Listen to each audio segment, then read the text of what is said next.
सुप्रभात प्यारे बच्चों, कैसे हैं आप सब। बच्चों, आज की कहानी सत्र में आपका स्वागत है। आज जो कहानी मैं आपको सुनाने जा रही हूँ उसका शीर्षक है राजा का न्याय। बच्चों, राजा शब्द तो आपने पहले भी सुना होगा। न्याय जो शब्द है, क्या आप इसका अर्थ जानते हैं? न्याय का अर्थ है उचित, सही या वाजिब बात।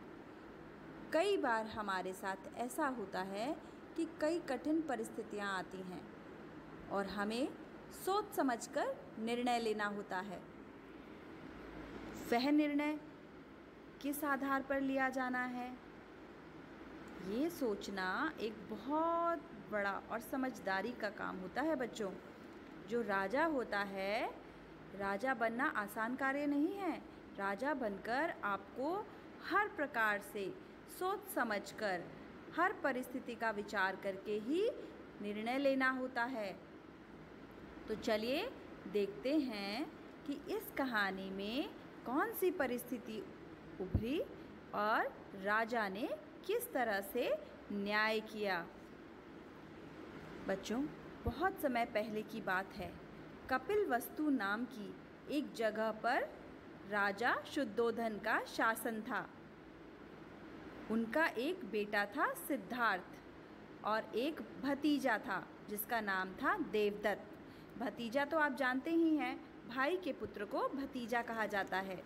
तो सिद्धार्थ उनका पुत्र था और देवदत्त उनका भतीजा था। राजकुमार सिद्धार्थ बहुत ही दयालु थे और सदा ज़रूरतमंद व्यक्तियों की सहायता करते थे। जैसे कि यदि किसी को किसी सामान की आवश्यकता है तो वह उन्हें देते थे, या फिर भोजन की आवश्यकता है तो वह उन्हें देते थे। इस तरह से वह उनकी मदद करते थे। लेकिन राजा का जो भतीजा था देवदत्त, वह बहुत ही निर्दयी और स्वार्थी था। वह किसी पर भी दया नहीं करता था। और स्वार्थी का अर्थ है केवल अपने बारे में सोचना, केवल अपने कार्य और अपने ही मतलब के लिए चीज़ों को करना।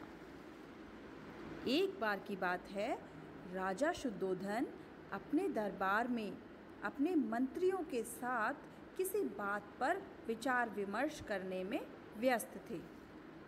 अचानक देवदत्त गुस्से में वहाँ आया।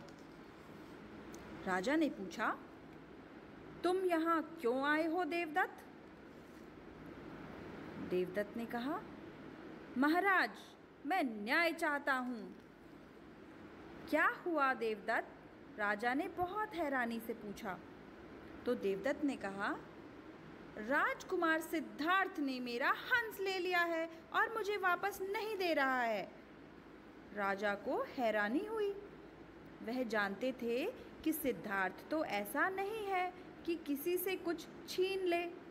उन्होंने सोचा ज़रूर कोई बात होगी। राजा ने आदेश दिया अपने सिपाही को, राजकुमार सिद्धार्थ को इसी समय यहाँ बुलाया जाए। राजकुमार सिद्धार्थ एक घायल हंस को अपनी बाहों में लिए दरबार में आए। क्या यही तुम्हारा हंस है? राजा ने देवदत्त से पूछा। हाँ, यह मेरा हंस है, देवदत्त बोला। मैंने इस पर निशाना लगाया था। राजा ने सिद्धार्थ से पूछा। क्या देवदत्त सच कह रहा है सिद्धार्थ? जी हाँ, यह सत्य है, सिद्धार्थ ने कहा। देवदत्त ने हंस को निशाना बनाया और यह घायल होकर मेरे पैरों के पास आ गिरा। राजा ने पूछा, उसके बाद क्या हुआ? सिद्धार्थ ने कहा, मैंने इसे उठाया, शरीर से तीर बाहर निकाला और घाव पर दवाई लगाई। मैंने इसकी प्राणों की रक्षा की, यानी कि मैंने इसके प्राण बचाए हैं, इसीलिए यह हंस मेरा है। अब जो राजा थे वह बहुत ही सोच विचार करने लगे और मुश्किल में पड़ गए। एक व्यक्ति जिसने हंस पर तीर चलाया और दूसरा व्यक्ति जिसने हंस को रक्षा की और उसके घाव पर दवाई लगाई और उसके प्राणों की रक्षा की। तो राजा ने अपने मंत्री से पूछा। राजा अक्सर कठिन परिस्थिति में अपने मंत्रियों से सलाह करते थे। तो राजा ने कहा, मुझे किसका पक्ष लेना चाहिए? राजा बहुत सोच विचार में पड़ गए। तो जो उनके मंत्री थे उन्होंने कहा, महाराज, देवदत्त ने हंस पर निशाना साधा और सिद्धार्थ ने इसकी जान बचाई है, इसीलिए हंस सिद्धार्थ का है। यदि हंस मर जाता तो देवदत्त का होता। राजा ने कहा, मैं सहमत हूँ। हंस जीवित है, सिद्धार्थ ने इसे नया जीवन दिया, इसीलिए इस पर इसी का अधिकार है। सभी लोगों ने राजा के न्याय की प्रशंसा की। तो बच्चों, इस कहानी में आपने क्या देखा और क्या सीखा? मैंने तो यह सीखा कि दया करने वाला व्यक्ति और जीवन देने वाला व्यक्ति सदा किसी को चोट पहुंचाने वाले और उसका जीवन लेने वाले व्यक्ति से महान होता है।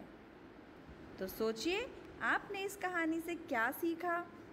और अक्सर जब ऐसे ही कोई कठिन परिस्थिति हमारे जीवन में, हमारे परिवार में या हमारे पड़ोस में आ जाए तो हमें कैसे विचार करना चाहिए? चलिए, कहानी सुनने के लिए धन्यवाद। और अगर कहानी अच्छी लगे तो सभी बच्चे थम्स अप भेजना।